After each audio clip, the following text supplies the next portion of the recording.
terbuka terhadap teman dan keluarga, percaya diri mengungkapkan perasaan. Gimana nih dok untuk kita agar menumbuhkan rasa percaya diri dan terbuka terhadap orang lain dok? Jadi mesti kenal dalam, dulu. luar dalam, baru kita rasa percaya itu pasti akan timbul sendirinya. Timbul sendirinya ya dok. Kita pun sebagai pencerita pun akan nyaman aja gitu. Hanya ada istilah tak kenal maka tak sayang ya dok. Iya betul sekali. Assalamualaikum warahmatullahi wabarakatuh.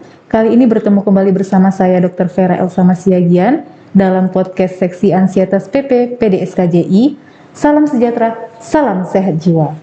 Kali ini kita kedatangan tamu yang sangat spesial. Ada Dr. Cindy Ciasarti, Magister Kedokteran Spesialis Kedokteran Jiwa. Hai dokter. Halo. Apa kabarnya ya dokter? Deg-degan nih. Deg-degan dokter. Karena ini tampil hal-hal yang begini-begini agak bikin deg-degan ya. Agak bikin deg-degan dokter. Okay. Dok, kali ini kita punya tema yang sangat spesial nih dok. Ini terbuka terhadap teman dan keluarga, percaya diri mengungkapkan perasaan. Kira-kira nih dok, sebenarnya seperti apa itu terbuka dok? Oke, jadi terbuka. Mungkin apa kita bilangnya membuka diri ya, membuka diri atau bahasa gaulnya mungkin self disclosure kan zaman sekarang bahasa gaul ya, self healing, self ini gitu-gitu. Jadi kemungkinan kita bilangnya dia self disclosure.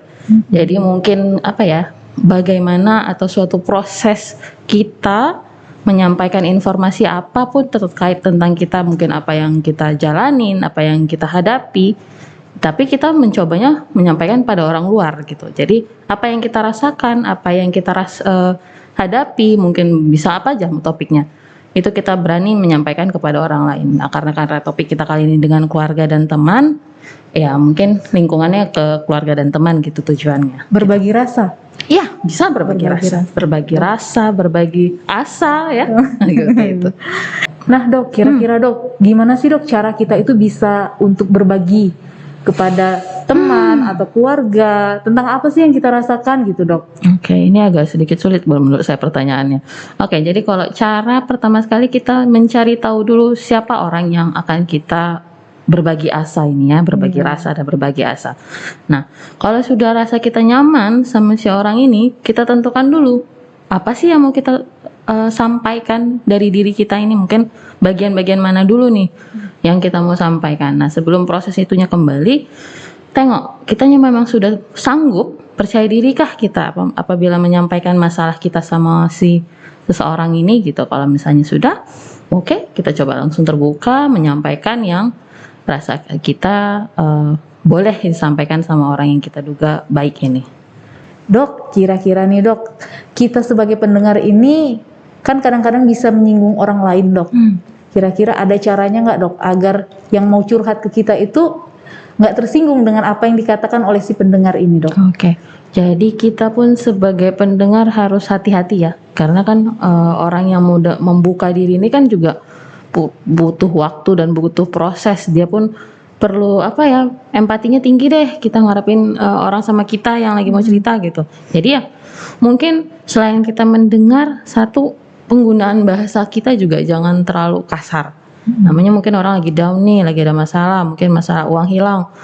Terus mungkin cara penyampaian kita kasar, alah masa uang hilang sekian aja langsung bete, langsung gini. Ya, kita nggak harus sesuaikan, kita empatikan lah.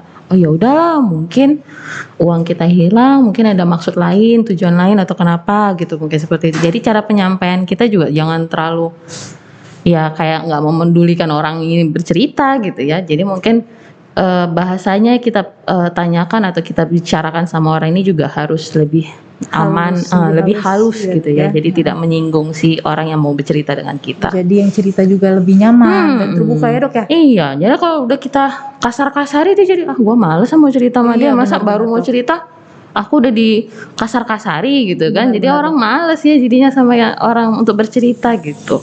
Ya dok. Kemudian dok, gimana nih dok untuk kita agar menumbuhkan rasa percaya diri dan terbuka terhadap orang lain dok? Oke, jadi gimana caranya supaya kita berani gitu ya? Ya lebih berani. Oke, pertama sekali kita nilai dulu orang yang mau kita ajak cerita.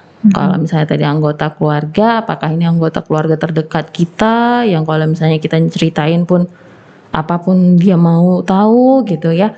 Nah, jadi kalau dari orang si pendengar kita sudah kita rasa nyaman, biasanya kita akan muncul sendiri sih rasa kita untuk terbuka sama dia. Jadi kita juga memilah-milah gitu. Saya mungkin baru kenal Dokter Vera.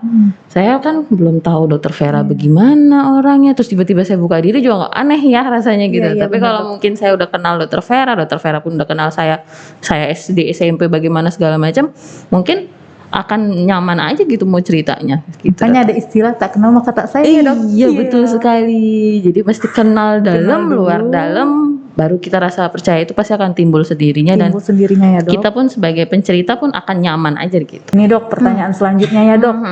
Gimana sih dok cara mengembalikan rasa percaya terhadap orang lain setelah curhatan kita itu bocor ke orang lain gitu? jadi- Diketahui orang lain gimana tuh dok? Kapok lah dia ceritanya ya. Gitu. Iya dok. Oke, jadi kalau yang satu kita masih kalau memang udah kejadian pasti sulit ya untuk kita bisa bangkit lagi buat enak nih cerita sama orang, takutnya besok dia bocorin lagi.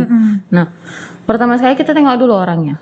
Orang ini orang terdekat kita kah? Sangat baik kah? Apakah orangnya tipe yang mengomongin kita di belakang kah? Atau banyak kita nilai kembali. Kalau misalnya dia bisa kita percaya, kita pelan-pelan mencoba ngobrol sama orang ini lagi gitu. Tapi juga jangan langsung blok-blok ceritanya gitu. Kita kayak seakan-akan mungkin mencoba sedikit-sedikit dulu deh terbuka. Kalau sedikit ini saya sampaikan, kita cari tahu lagi. Bocor lagi nggak nih masalah yang baru lagi gitu. Jadi kalau misalnya di saat kita sudah bercerita dia pun tidak menyampaikan, kita boleh kembali lagi mencoba sama si orang ini bahwa ternyata dia kemarin nggak bocor kok gitu. Jadi boleh kembali kita bercerita lagi gitu. Terus dok, gimana cara biar lawan bicara kita itu terbuka terhadap kita dok?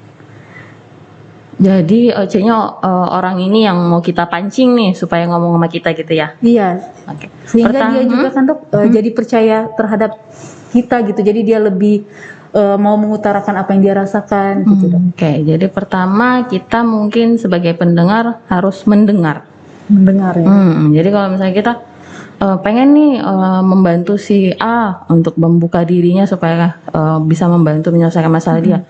Ya pertama sekali kalau kita memang mau jadi pendengar, kita harus siap dulu mendengar. Nah terus dari bentuk body language kali ya. Jangan seakan-akan kita mau cerita tapi kita kayak ngejudge dia dengan tangan seperti ini atau kayak main handphone gitu kan, orang jadi juga males mau terbuka sama kita. Jadi pertama sekali kita fokus sama dia. Memang kalau memang kita berniat membantu dia, fokuslah sama si orang itu. Jadi luangkan waktu untuk mereka supaya si orang ini juga nyaman bercerita dengan kita. Seperti itu Dokter Vera. Kira-kira dok, ada nggak dok dampak dari seseorang itu terbuka dan percaya diri terhadap orang lain dok? Banyak. Banyak Jadi, ya dok ya? Karena gini, kita mungkin kalau punya masalah kita pendem sendiri, kita lagi buntu, kita lagi nggak tahu mau mikir baiknya kemana, kita stuck gitu sama kita sendiri. Tapi kalau kita bercerita sama orang, bisa aja kita dapatin jalan keluar lain kan gitu. Ada pemikiran lain yang bisa kita dengarkan dan kita pun rasanya di dalam sini lebih lapang gitu, lebih lega dia untuk kita. Jadi kalau kita membuka diri itu sebenarnya baik juga sama kita gitu. Jadi kalau kita kan kebutuhan hidup kita utama memang kayak yang utama makan, minum dan segala macam. Nah, kebutuhan kita untuk menyalurkan perasaan kita pun itu juga harus dilaksanakan juga. Jadi ya sangat-sangat berdampak baik sih sebenarnya kalau kita berani membuka diri kita kalau kita punya masalah. Seperti itu Dokter Vera. Terus dok, kira-kira dalam komunikasi yang terbuka itu ada batasan khususnya nggak dok? Kira-kira yang mau disampaikan kayak gitu dok? Sebenarnya ini juga tergantung sama kita ya. Mungkin ada kalau kita rasanya kita sudah nyaman sama orang karena mungkin semuanya mau kita luap-luapkan kita gitu ya. dok ya. Sampai yang mungkin ada ininya jerawatnya di sini disampaikan mungkin seperti itu. Tapi itu balik sama kita. Kalau memang rasa kita nyaman sama si orang ini gitu dan kita rasa dia memang bisa nih dipercaya, oke, mungkin dan rasa kita oke lah kalau sampai yang tahap sensitif ini saya sampaikan, rasa saya mungkin enak dan dia oke, boleh. Tapi kalau rasanya kita juga saya masih belum bisa nyampein hal-hal yang terlalu sensitif ini sama orang lain, ya jangan sampaikan gitu. Jadi kembali sama kita nilai lagi apa yang mau kita sampaikan sama orang itu. Kalau rasanya masih terlalu terlalu terbuka sekali, ya dibatasi saja. Gini dok, untuk pertanyaan terakhir nih dok, kira-kira seberapa jauh dok kita dapat percaya terhadap orang lain dok? Mungkin sedalamnya lautan, seluasnya samudra mungkin ya. Enggak bercanda, maksud saya itu tergantung lagi sama kita. Gimana kita menilai sosok orang yang kita atau anggota keluarga atau teman ini bisa kita ajak terbukanya, itu tergantung kita sih. Kalau rasa kita mau jauh, mau dalam, mau itu tergantung kita memberi informasi. Tapi kalau rasanya nggak usah deh, luas-luas banget, mungkin secuil-secuil konflik hidup saya aja saya sampaikan, ya boleh seperti itu. Jadi jangan kembali kita menilai si orangnya sih harusnya gitu, Dokter Vera.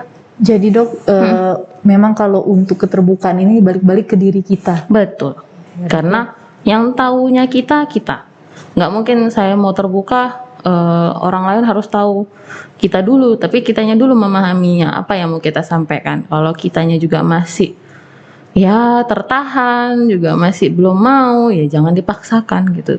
Tunggu sampai kita benar-benar siap untuk terbuka sama orang gitu. Ya dok. Nah kira-kira dok, ini kan udah di sesi terakhir nih dok. Jika ada teman-teman yang mau konsultasi sama dokter, kira-kira kemana nih dok? Nah buat teman-teman nih di rumah yang mau pada konsultasi sama dokter Cindy, dapat ketemu langsung dokter Cindy di mana dok? Saya ada di Rumah Sakit Umum Merni Teguh, Metodis Susana Wesley di Jalan Harmonika 1 Pasar 1. Nah, demikianlah podcast kita kali ini. Terima kasih buat teman-teman di rumah yang udah pada nonton. Kembali lagi nanti di episode selanjutnya pada podcast Seksi Ansietas PPPD SKJI. Tiada kesehatan tanpa kesehatan jiwa. Salam sejahtera, salam sehat jiwa. Assalamualaikum warahmatullahi wabarakatuh dan dadah.